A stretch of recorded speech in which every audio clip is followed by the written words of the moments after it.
Salut à tous et bienvenue pour ce top retour du mois de mars. Vous avez été très nombreux à choisir Pocahontas 2 après Pocahontas, donc c'est cool. Je me les enchaîne. Une chose de faite, une franchise de bouclée. C'est la première fois que ça arrive, je pense. C'est jamais arrivé avant, donc... Ça change, ça change.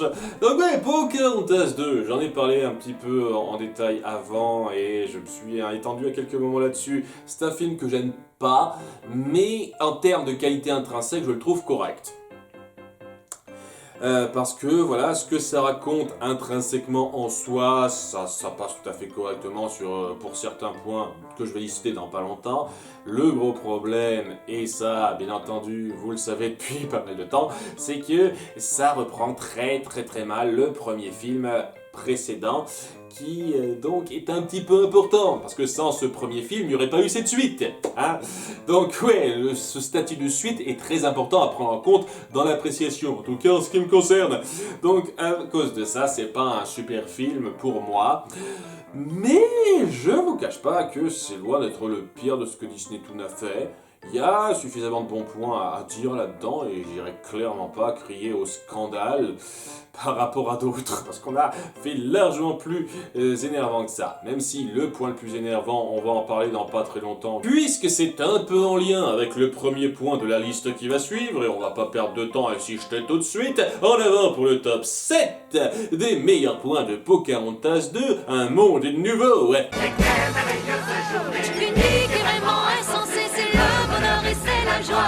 Numéro 7, quelques bonnes répliques de John Rolfe et John Smith. Ouais, on va parler un petit peu de ces deux-là, qui sont donc en lien avec le problème numéro 1 que j'ai avec ce film. Puisque, bon, je vais faire le topo super rapidement. À la base, Pocahontas s'est marié avec John Rolfe, la vraie Pocahontas de l'histoire véritable. Et donc, on a essayé de revenir là-dessus en essayant de jouer sur ce qui avait été amené par rapport à son couple avec John Smith dans l'histoire totalement fictive du premier film. Et ouais, ça se marie super mal, et la façon dont on a mis en place cette espèce de rupture pour amener à ce nouveau couple était si... Non, je peux pas. Je veux pas supporter ça. Et donc, ça rabaisse considérablement nos trois personnages centraux à cet écart, clairement. John Rolfe, John Smith et Pocahontas, j'ai beaucoup de mal à cause de ça. Cela étant, je peux pas nier qu'il y a quelques bons échanges, quelques bons passages entre ceux-là. John Rolfe a sa personnalité pas mal et savoir quelques bonnes petites remarques ci et là sur ce qu'il voit. Non, oui, bien sûr, quelle merveilleuse cité, grandiose, magnifique. C'est fantastique. Tâche d'être moins bavard ce soir et ce sera parfait. Tout en se montrant compréhensif et juste, et John Smith a su conserver une partie de sa répartie et son humour. Je suis le fantôme de John Smith. Fuyez pendant qu'il en est temps. Quand on joue pas sur les histoires de cœur avec ces deux-là, ils savent être relativement plaisants, je trouve. Numéro 6, un Radcliffe plutôt jubilatoire. Et je le mets seulement en numéro 6 parce qu'il y a quand même quelques problèmes autour du personnage par rapport à la continuité avec le premier film une fois de plus. C'est pas rien non plus, j'en ai parlé dans ma critique à nouveau, c'est-à-dire comment ça se fait qu'on le croit alors que normalement c'est le seul de l'expédition à être de son côté. Comment on peut croire seulement sa version des faits à lui alors qu'il y a tout l'équipage qui est contre lui? C'est complètement bizarre pour moi. En tout cas, je le trouve assez jubilatoire dans ce film. Il joue avec les codes donc de son pays, l'Angleterre, pour être assez fourbe envers ceux contre qui il se bat. Donc, ils se battent pas vraiment sur le même terrain, c'est pas avec des armes, etc. C'est vraiment à coup de société, comment on est perçu, etc. Et il le fait bien passer, quoi. Il a cette façon de manipuler un petit peu les choses qui est, ma foi, assez amusante à suivre. Ça donne un méchant dans ces circonstances-là qui passe très bien. Et oui, j'ai parlé à plusieurs moments de certains passages, je vais revenir un petit peu sur une certaine scène un peu plus loin, mais il fait un méchant de circonstance par rapport à l'intrigue que le film veut raconter, plutôt réussi selon moi. Numéro 5, le roi et la reine, des personnages très bien pensés au sein de cette histoire une fois de plus, où on veut appuyer quand même que c'est une société patriarcale, là, totalement, c'est à débattre aujourd'hui, mais à l'époque, c'est totalement patriarcal, c'est les hommes qui décident, le mec, le roi qui est en charge de prendre les décisions, et il y a la reine, donc, qui est là pour le conseiller, qui a un rôle un peu plus secondaire, et qui doit faire preuve de son autorité, de son pouvoir d'une façon un petit peu différente. Et on le montre dans un cas où le roi est du genre beaucoup plus frivole, moins réfléchi, et où la reine utilise un petit peu l'influence qu'elle a sur lui pour l'amener un petit peu mieux vers le meilleur côté. Et je trouve que c'est bien rendu. Hein, ce roi frivole qui réfléchit pas trop, qui a tendance à partir au quart de tour, et cette reine beaucoup plus sage, beaucoup plus posée, qui sait avoir les bons mots pour amener les conversations, amener les situations sous de meilleurs auspices. C'est une façon plutôt intelligente de montrer une femme de pouvoir, et j'avoue que ça crée une connexion plutôt sympathique avec Pocahontas. On sent qu'elle se retrouve un petit peu là-dedans, un tout petit peu. Voilà, ce sont des personnages très bien pensés par rapport à l'intrigue. Numéro 4, les chansons. Vous savez quoi? Je pense que j'ai été peut-être un peu trop sévère avec la bande originale de Pocahontas 2 lorsque j'ai fait ma critique, parce que je disais que ça s'écoutait sans plus. Je trouve que c'est un peu mieux que ça quand même. Il y a pas mal d'airs qui sont assez mémorables. On fait une vraie diversité dans ce côté beaucoup plus calme de Pocahontas qui réfléchit un petit peu à ce que doit être son avenir, à sa découverte de Londres. La chanson du méchant dans son propos est plutôt bien écrite, c'est ma foi un répertoire plutôt bien pensé et bien incorporé au fil du récit. Pour moi, les chansons sont bien faites, elles ont un air suffisamment entraînant pour que je m'en souvienne un petit peu. Je me souviens encore de Bienvenue à Londres, hein, ça reste une chanson que j'arrive à me fredonner un tout petit peu de temps en temps, les autres un petit peu moins, mais ça reste des chansons qui sont pas mauvaises du tout à entendre. Et ouais, vous savez quoi, c'est un point positif, pas anodin du film, vraiment pas. Numéro 3, les au revoir. Je me suis pas beaucoup penché sur cette scène dans ma critique et je le regrette un petit peu, là aussi, parce que ouais, c'est quelque chose de très fort dans la signification, le fait que Pocahontas décide de quitter sa tribu parce qu'il y a quelque chose d'important qu'elle doit accomplir ailleurs.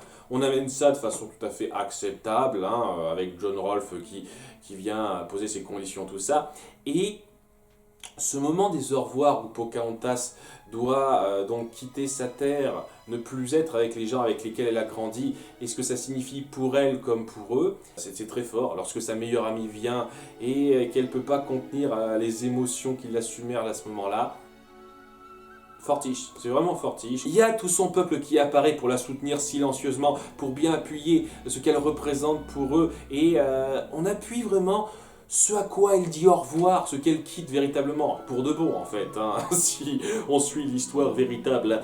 Donc, waouh, je trouve que dans la mise en scène, dans la gestion des paroles, de ce qui est dit, parce qu'on dit vraiment le minimum là-dedans, c'est très fort. Et la seule et unique chose qu'il y a à redire là-dedans, c'est la participation des 3 animaux. Et ouais, je vous cache pas que ça casse un petit peu le truc, hein. Mais bon, hein, ça c'est la pire partie du film. Honnêtement, hein, Miko et les 2 autres, je peux pas. Hein, je peux vraiment pas les supporter. Déjà que dans le premier film, j'arrivais pas trop. Là, ils ont réussi à tomber encore plus bas, hein, je trouve. Donc, mais bon, c'est le détail qui gêne un petit peu. Le reste est magnifique. Et ça appuie très bien ce qui fait la force principale de ce récit si on le prend intrinsèquement. Numéro 2, l'inversement de position. On part d'un concept qui fait plus ou moins l'exact opposé de ce qu'avait fait le premier film. Ce coup-ci, c'est Pocahontas qui va se retrouver dans un nouveau monde et découvrir les choses comme elle ne les avait jamais connues avant. Alors qu'avant, c'est elle qui faisait découvrir à quelqu'un d'autre, John Smith, ce qu'était sa culture. C'est très différent. Et en même temps, la suite logique à donner à cette première histoire, c'est la voie à suivre. Honnêtement, vous m'auriez dit à l'époque, une suite à Pocahontas, qu'est-ce qu'il faudrait faire? Il faut que Pocahontas aille en Angleterre. C'est la logique, c'est la voie simple et évidente à suivre. C'est normal de suivre cette voie-là. Et sur le concept, sur le principe, c'est bien fait. À nouveau, hein, si on essaye d'oublier totalement les inconsistances avec le premier film, que ce soit par rapport à Radcliffe et surtout par rapport à John Smith, là, je ne cache pas que c'était un peu énervant. Le fait de centrer l'histoire sur Pocahontas qui découvre ce nouveau monde pour elle, ces espèces d'espoir, ces illusions qui viennent et qui se défont un petit peu, tout ça, c'est bien rendu. Ah, je vais pas dire que c'est extraordinaire, faut pas exagérer, hein, la mise en scène est assez simplette, mais c'est quand même bien fichu. On suit toute cette découverte étape par étape pour amener à ce dilemme d'identité qui est instauré dès le début du film, où Pocahontas doit apprendre à rester fidèle à qui elle est, malgré l'univers, malgré l'environnement dans lequel elle se trouve. Cet aspect où Pocahontas doit découvrir un nouveau monde pour elle est un miroir bien pensé à la situation du premier film. Et numéro 1, la scène du banquet. J'en ai parlé en détail dans mon top 10 des meilleures scènes Disney Toon, donc je vais pas m'étendre trop, je pense. Je trouve que c'est ce qui le met le plus en exergue, cette situation et la force qu'elle signifie. Déjà en faisant briller Radcliffe tel le fourbe qu'il est, et cet aspect dérangeant et perturbant de la population londonienne que Pocahontas découvre totalement tout de suite et qui l'horripile. C'est très fortiche dans la mise en scène, c'est très fortiche dans le jeu de caméra, de lumière. Et voilà, la musique, la chanson qui va avec, c'est une musique de méchant tout à fait réussie, je trouve. Pas extraordinaire à nouveau, c'est pas la plus mémorable qui soit, mais elle est tout à fait réussie dans son propos. Tout ce jeu quant à la perception de notre héroïne sur le peuple de Londres, la haute société de Londres, et ses coutumes à elle, commence à se goupille mal, commence à se clash, si j'ose dire, c'est appuyé de façon très forte. Hein, dans les réactions, dans le jeu de lumière, il y a un jeu de lumière qui est bien fichu là-dedans, hein. C'est de la très bonne mise en scène, je trouve, et ça appuie très bien le propos central du film qui, en soi, est tout à fait acceptable, passe bien. Malheureusement, il n'y a pas que ça.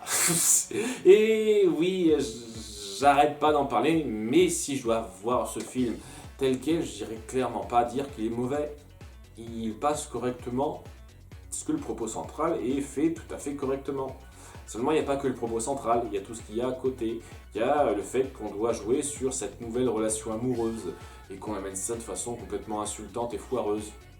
Et oui, il faut qu'on force les personnages de sidekick débiles, il faut qu'on fasse du gag ridicule un peu trop régulièrement, ce genre de choses qui est un petit peu ennuyeuse.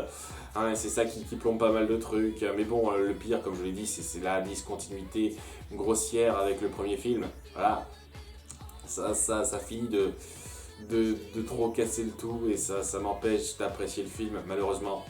Mais bon, je vois pas comment on peut aborder ce film sans penser au premier. Je sais pas, à moins de pas aimer le premier film, j'ai du mal à voir comment on peut grandement apprécier celui-là. Hein. Mais j'irai clairement pas dire que c'est l'un des pires, parce qu'il y a suffisamment de talent là-dedans sur pas mal de points pour être considéré comme acceptable, bon, tout du moins à un certain degré. Voilà, il est acceptable intrinsèquement. Et c'est mieux que je peux dire de pas mal d'autres films Disney Toon, hein, ça c'est sûr. Donc ouais, il a ce mérite au moins. Mais bon, ça reste une suite. Donc en tant que suite, non. En tout cas, c'est la fin de cette liste, j'espère que ça vous aura plu. Pour le mois prochain, à vous de voter directement en commentaire sur quel sera le prochain film que je traiterai en top retour. Merci de participer, au revoir, à très bientôt.